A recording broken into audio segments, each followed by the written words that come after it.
Why do some audiences never buy anything, no matter how big they become?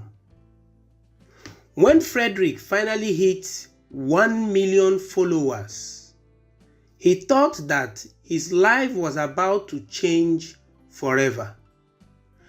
Every video that he sent went viral. His phone was exploding with likes and subscribes. From the outside, he looked like a king, but behind the scenes, something was wrong. His audience was growing, but his bank account was stuck. Fredrick believed the same lie that most content creators believe, that attention automatically turns into money. He thought that more followers meant more security, but he was building his entire life on rented land. The social apps owned his fans. The algorithm controlled his voice. He was famous, yes, but he was actually just a tenant in someone else's building. Here was the real problem.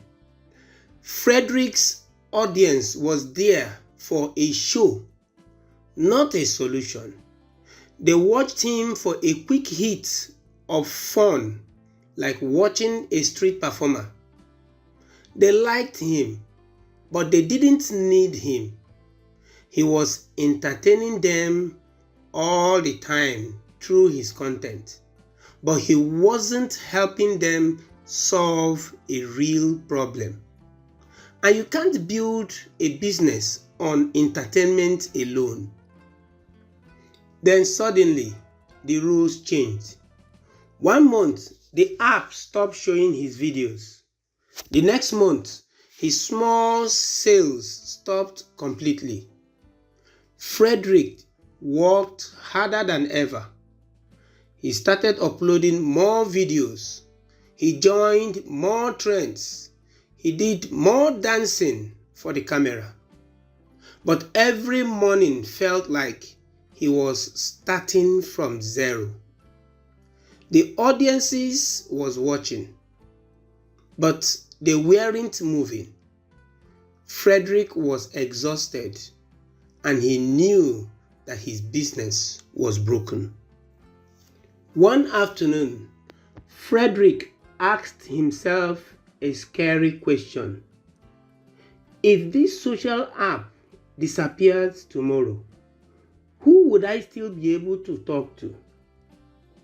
The answer was nobody.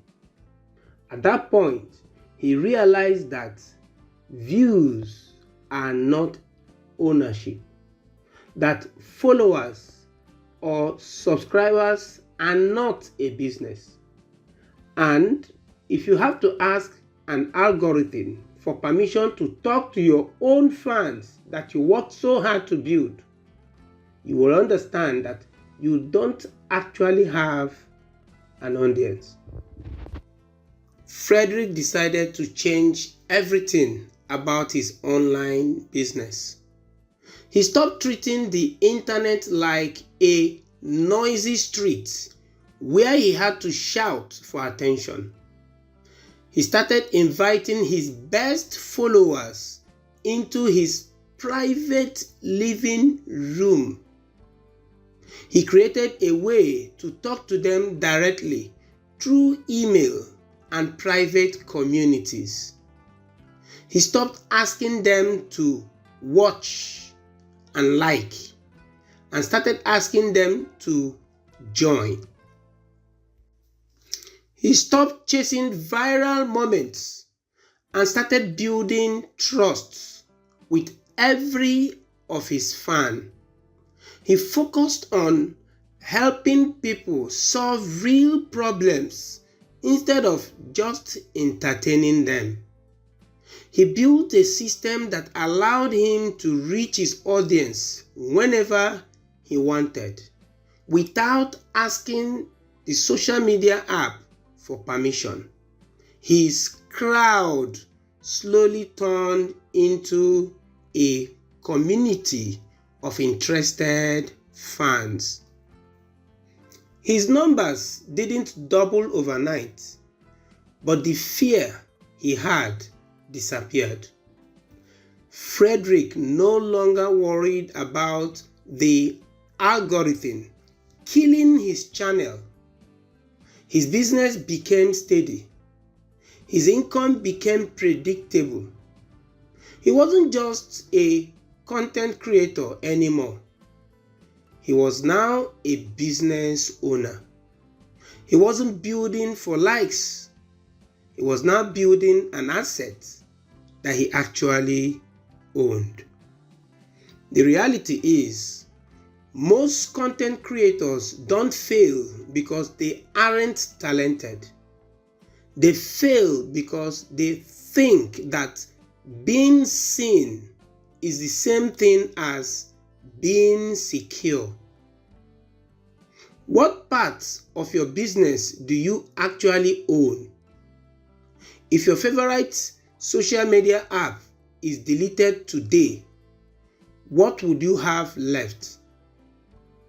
If you want to learn how to build a business that survives the social media apps, step inside my private creator ecosystem, because the strongest businesses aren't built on attention. They are built on ownership.